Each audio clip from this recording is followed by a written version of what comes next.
Guys, for today's video, ayan to, nagkate tayo ng native na manok. Yan po, tandang ko po yan, native na manok. Yan, gagawin nating adobo. Pinatuyuan mamaya, adobong pinatuyuan guys. Yan. Meron din tayo rito hito. Yan po, malaking hito.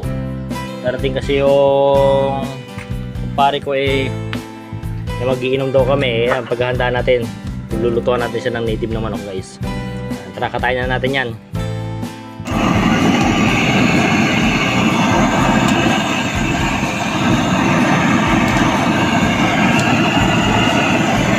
Guys, yan po, natapos ko na po siyang i-torx, kaya linisin po ulit natin siya guys. Tanggalin natin yung mga dumi-dumi niyang yan, gawin natin ulit siya maputi guys. At ayan na guys, nalinis ko na yung ating manok at simulan na natin siyang katayin. Ayan, katayin na po natin yan. Ito na po yung gagawin nating adobo. Ayan, yung natin lulutuin na adobo guys na pinatuyuan. Tara, magigisa na tayo guys. Magigisa na tayo ng bawang, sibuyas at luya. Ito na yung ating gagawin, lulutuin natin na adobong pinatuyuan guys. Gagamitan natin ng pressure cooker dahil medyo makunat po yan.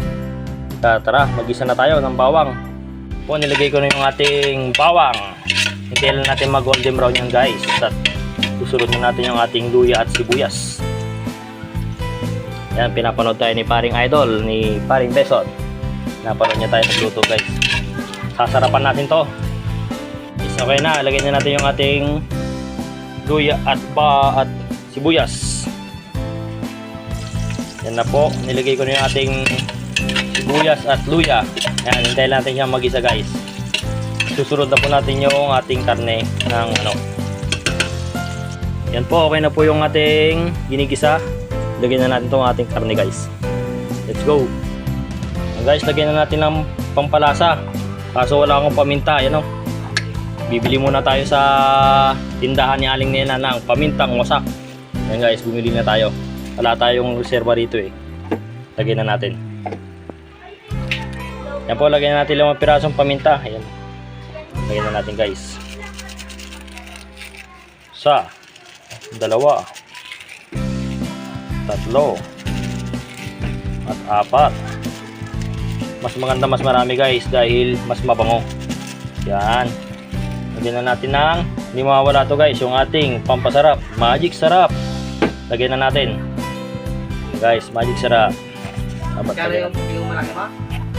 Yan guys, ilagyan natin magic sarap. Siyempre dapat sangkutsa natin siya na mabuti. Mas masarap po pagka sangkutsado siya mabuti. Yan, kailangan ng sangkutsa guys. Wait natin yan. Yan guys, sangkutsadong mabuti. Yan ang ating gustong-gusto na luto. Ganito yan guys. Yan, kailangan ganyan siya para siya na prito guys. Sige, yan, pwede natin ilagay itong ating toyo. Ayan, servers 1, baka naman. Pwede natin ilagay yan guys. Yun. At lagyan na po natin ng tubig at pakuluin na natin yan guys sa pressure cooker para medyo lumambot po. Po, lagyan na natin ng tubig. Yan. At takpan na natin yan guys.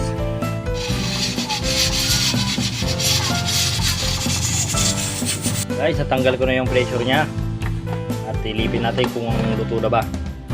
Ayun, natuyo na guys. Yan, lagyan na natin ng ano yan ulit. Pwede na po natin lagyan ng kalamansi. Yan, yung kalamansi guys, mga ilang piraso lang po. Yan guys, lagyan natin ng sili. Yan. Tapos ito yung ating pinigang kalamansi. Lagyan na po natin yan. At hindi ulit natin yung gasol natin guys. Yan po, maluluto na po yan. At yan na guys, talagang luto na yung ating ulam. Yung ating pulutan at ulam. Ano? Wow. Na guys, tagay na tayo at kain na. Pwede na yan.